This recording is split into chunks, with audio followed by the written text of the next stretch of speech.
నమస్తే. నేను మీ అశ్విని కుమార్. దక్షిణాది రాష్ట్రాల్లో ఇంకొక రాష్ట్రం 2026లో అసెంబ్లీ ఎన్నికలకు వెళ్ళబోతోంది. ఆ రాష్ట్రంలో ప్రస్తుతం అధికారంలో ఉన్న పార్టీ అవినీతిమయంలో కూరుకుపోయింది. పూర్తిగా ప్రజా వ్యతిరేకత ఎదుర్కొంటోంది.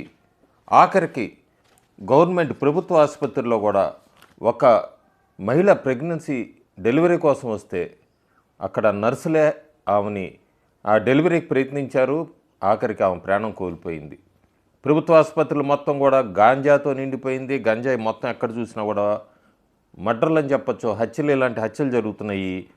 ప్రభుత్వ ఆసుపత్రిలో పనిచేయాల్సిన డాక్టర్స్ అందరూ కూడా సొంతంగా వాళ్ళ క్లినిక్స్ పెట్టుకొని దర్జాగా ఉంటున్నారు. కానీ ఆ రాష్ట్రానికి చెందిన ఆరోగ్య శాఖ మంత్రి మాత్రం సార్ మా రాష్ట్రం అంతా కూడా గాంజా ఫ్రీ సార్ అంటాడు.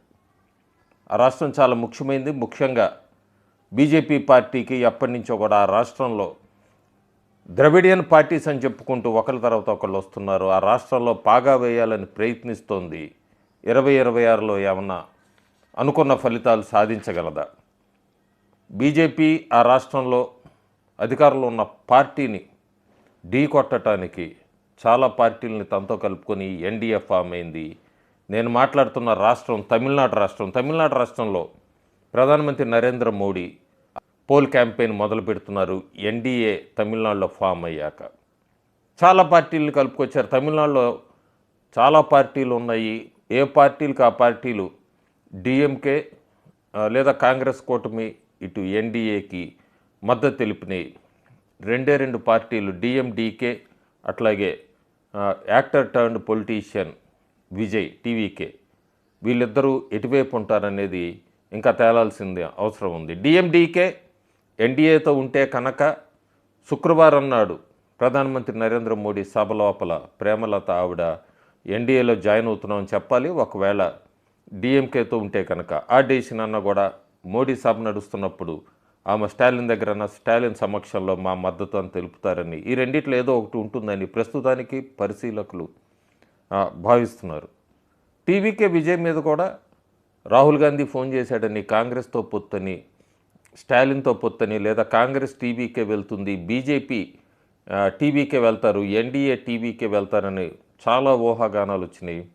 టీవీకే విజయ్ మాత్రం సొంతంగానే వెళ్తున్నాడు. విజిల్ గుర్తు కేటాయించింది ఎలక్షన్ కమిషన్. ఎన్డీఏ తమిళనాడులో ఈపీఎస్, అన్నాడీఎంకే, పిఎంకే, ఏఎంఎంకే, టీఎంసీ, యూకే, పిఎన్కే, పీబీ, టీఎంఎంకే, ఎస్ఐఎఫ్బి, అట్లాగే యూయూకే, ఇవన్నీ కూడా కలిసి ఎన్డీఏ కింద ఫామ్ అయినాయి. ఇందులో ఒక అనూహ్య పరిణామాలు కొన్ని ఉన్నాయి. అందులో ముఖ్యంగా టీటీవీ దినకరన్, ఈయన అన్నాడీఎంకే, బీజేపీ వీళ్ళు కలవటం కొద్దిగా బలాన్ని ఇచ్చినట్టయింది ఎన్డీఏకి. ఉదాహరణకి ఈ టెంకసీ లోక్సభ లాంటి చోట 6 నియోజకవర్గాలు ఉన్నాయి. అలాంటి చోటల్లో కూడా ఈ టీటీవీ దినకరన్ లాంటి వాళ్ళంతా కూడా ఆ పార్టీ ఇంపాక్ట్ చూపించవచ్చు. 2024 లోక్సభ ఎన్నికల్లో సొంతంగా వెళ్ళింది బీజేపీ. తర్వాత చాలా విమర్శలు వచ్చినాయి. అన్నాడీఎంకేతో పొత్తులో వెళ్ళుంటే 10 స్థానాల పైన గెలుచుకునేది అన్నది పోస్ట్ ఎలక్షన్ తర్వాత అనాలిసిస్లో బీజేపీకి అట్లాగే అన్నాడీఎంకేకి అనిపించింది.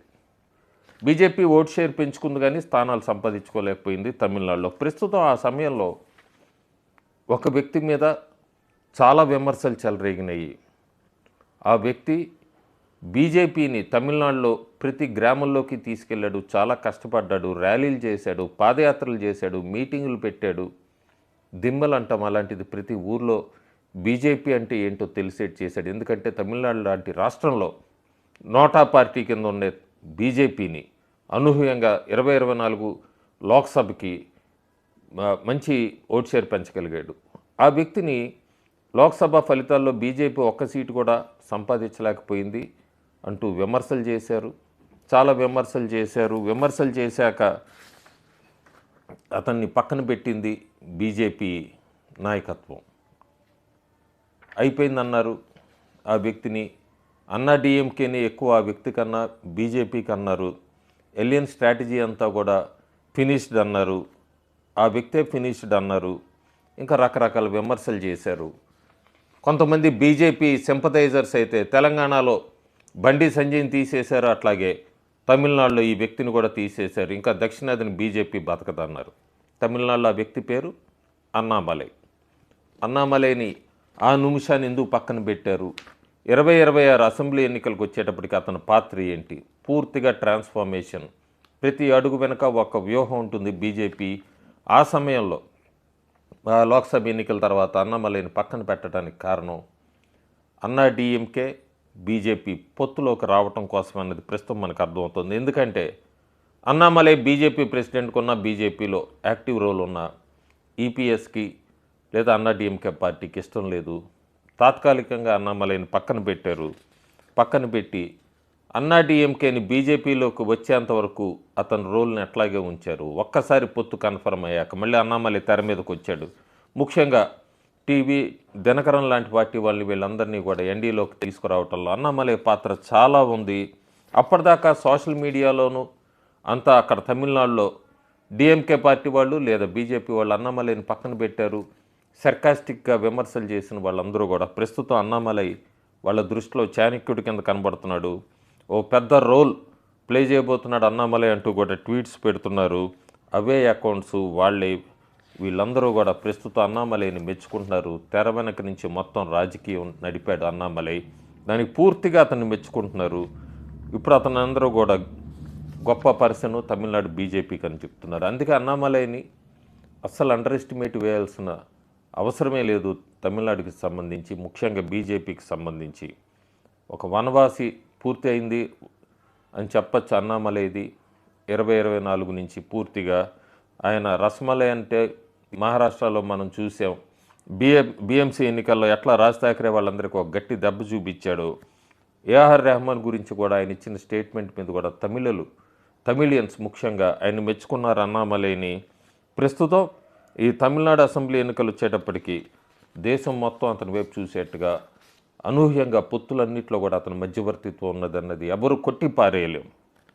ఇప్పుడు ప్రస్తుతానికి ప్రధానమంత్రి సభ మరికొన్ని గంటల్లో, నేను ఈ వీడియో చేసే కొన్ని గంటల్లో తమిళనాడులో మొదలవబోతోంది.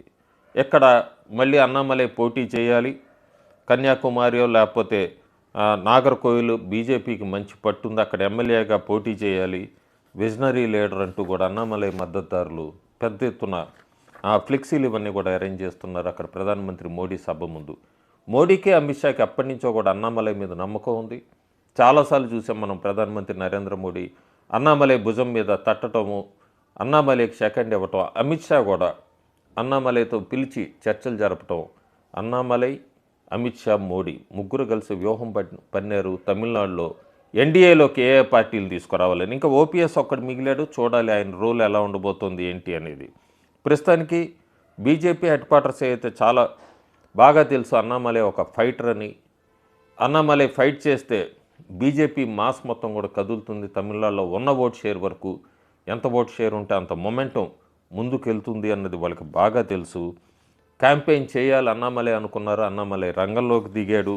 ప్రస్తుతానికి అన్నామలై పోటీ చేస్తాడా లేదా అనేది అయితే మనం వేచి చూడాలి. చాలా వరకు నాకున్న ఇన్ఫర్మేషన్ వరకు అయితే ప్రస్తుతానికి అన్నామలైకి సెంట్రల్లో ఒక మంచి బర్త్ పొజిషన్ ఇస్తారు ఒకవేళ తమిళనాడులో ఎన్డీఏ అధికారంలోకి వస్తే అన్నది నాకు అందుతున్న ఇన్ఫర్మేషను. ఎందుకంటే ఈ అసెంబ్లీ ఎన్నికల వరకు అన్నా డిఎంకేతో పొత్తులో ఉన్నారు కాబట్టి ఈపీఎస్నే సీఎంగా అనౌన్స్ చేస్తుంది ఎన్డీఏ. కాబట్టి అన్నామలైకి ఒక క్యాబినెట్ బెర్త్ అనేది అయితే వినబడుతోంది ఎన్డీఏ అధికారంలోకి వస్తే తమిళనాడులో. మనం వేచి చూడాలి. తమిళనాడు అంత ఈజీ కాదు. మొత్తం ద్రవిడియన్ పార్టీస్ని వీటన్నిటిని తట్టుకొని బీజేపీ మీద అక్కడ ఒక ఉత్తరాది పార్టీ అనే ఒక ముద్ర అయితే ఉంది. ఇక్కడ చాలా ముఖ్యమైనది టీవీకే విజయ్ ఎంత ఓట్లు చీల్చుకుంటాడో, ఎవరిది చీల్చుకుంటాడో దాన్ని బట్టి కూడా మెజారిటీ డిపెండ్ అయి ఉంటుంది. ఒకప్పుడు టీవీకే విజయ్ చాలా పెద్ద రేసులోకి వచ్చాడు.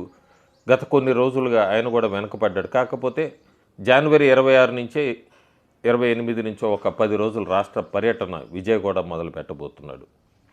చాలా కీన్ కాంటెస్ట్ అని చెప్పచ్చు. తమిళనాడు ట్రయాంగిల్ కాంటెస్ట్ ఉంది ప్రస్తుతం. రాబోయే రోజుల్లో అది బైపోలార్ అవుతుందా, ఎన్డీఏ వర్సెస్ ఇండియలియన్స్ అవుతుందా, లేకపోతే triangle contest TVK Vijay versus NDA versus Congress కూటమి అవుతుంది అనేది అయితే వేచోళ్ళు. కానీ ప్రస్తుతానికైతే రియల్ పాలిటిక్స్ అర్థం కాని వాళ్ళందరికీ కూడా ప్రస్తుతానికి అన్నామలైని ఎప్రిషియేట్ చేస్తున్నారు. ఎందుకంటే ఎన్డీఏలోకి ఇన్ని పార్టీలని తీసుకొని వచ్చి ఒక కూటమి కింద ఫామ్ చేయటంలో తమిళనాడులో అన్నామలై పాత్ర తెర వెనుక చాలా ఉంది. అది ఇప్పుడిప్పుడే అందరికీ అర్థమవుతుంది.